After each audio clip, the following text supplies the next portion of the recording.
Hello. First, I want to commend President Trump and his national security team and our brave and skilled pilots and their crews for a brilliantly executed mission on Saturday night. Second, I want to condemn the selective and unlawful leaking of a report from the Defense Intelligence Agency, which explicitly said was preliminary, was done with low confidence, was done with numerous intelligence gaps that could lead to a broad range of conclusions.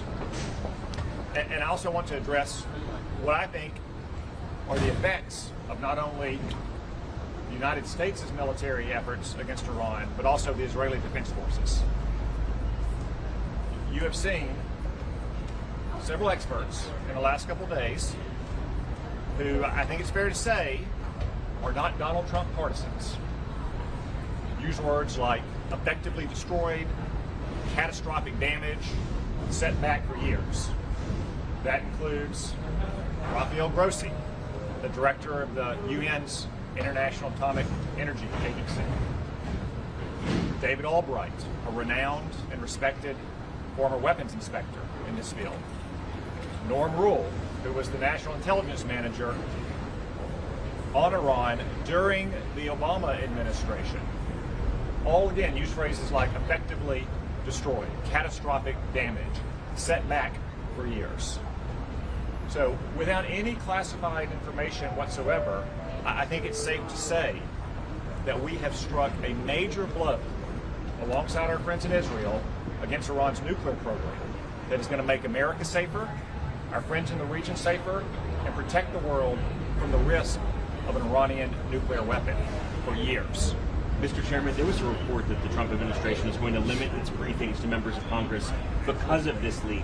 Have you pushed back on that? I've seen the report. I'm not aware of that. No one in the Trump administration has raised it with me. I understand their frustration that just hours after that report from the Defense Intelligence Agency was posted to Congress's, it was leaked.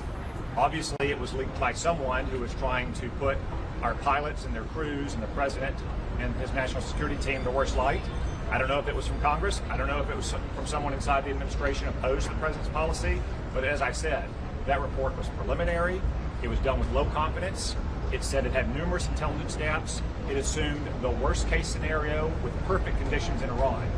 I believe that this mission was a tremendous success and that we have effectively destroyed Iran's nuclear program today. Mr. Chairman, how confident are you that the ceasefire can hold at this point, given especially what you heard in this report? The ceasefire will hold if Iran lives up to its end of the bargain. If Iran starts trying to attack Israel again or to attack U.S. interests in the region again, then both the President and the Prime Minister have said rightly that we will have to go back and we'll have to show Iran once again that we mean business. Senator Condon, the Democrats seem satisfied with this. They didn't express so many reservations. They should be satisfied. They got very good answers from John Ratcliffe, the CIA director, from Pete Hegseth, the Secretary of Defense, from General Kane, the Chairman of the Joint Chiefs, and from Marco Rubio, who I'd point out is not just the Secretary of State, he's also the National Security Advisor, something that I believe is almost unprecedented in terms of the access and briefing that the Democrats get. Now, maybe they're going to come out and tell you they're not satisfied. Some Democrats, some in the media, seem to have such a case of Trump derangement syndrome that they're rooting for the survival of Iran's nuclear program versus celebrating the success of our pilots and their crews. But I think the answers they got in there should be totally satisfactory. Was there discussion of leaks in there at all? Yes, there was condemnation of the leaks by both the briefers and Republicans and Democrats for that matter. We should not ever leak classified information. Mr. Chairman, if there's additional force required necessary to do further damage to Iran's nuclear program, do you think that action should be vetted or consulted through Congress? Well, first off, as I said, I think we've caused catastrophic damage to Iran's nuclear program. That's not to say they might not try to reconstitute it at some time, but for those of you around 10 years ago during the debate over Barack Obama's nuclear weapons program, we often use the phrase vast nuclear infrastructure because it does take a vast infrastructure. And I know everyone's very focused on what happened at a couple of these underground bunkers or what happened with canisters of uranium. But if you look at the whole span of what happened over 12 days, the targeting of Iran's nuclear scientists, the underground bunkers, the centrifuges, the centrifuge manufacturing sites, the gas to metal conversion sites, that's why we're confident, since all of those are single points of failure in an effort to get a nuclear weapon, that we have had an extraordinary success.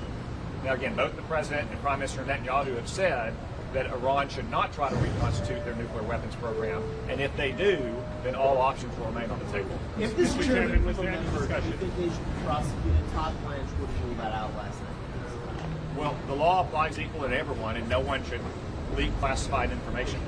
Do people in both parties seem satisfied by the amount of damage caused? Is there agreement in the room? I think you'll have to ask some of our Democratic colleagues. I suspect those who are satisfied won't stop here, and those who are dissatisfied will stop and Do you have explain some? the Do reason. you have some sense of where the enriched uranium is at this point? Has the intelligence community figured that out at this point?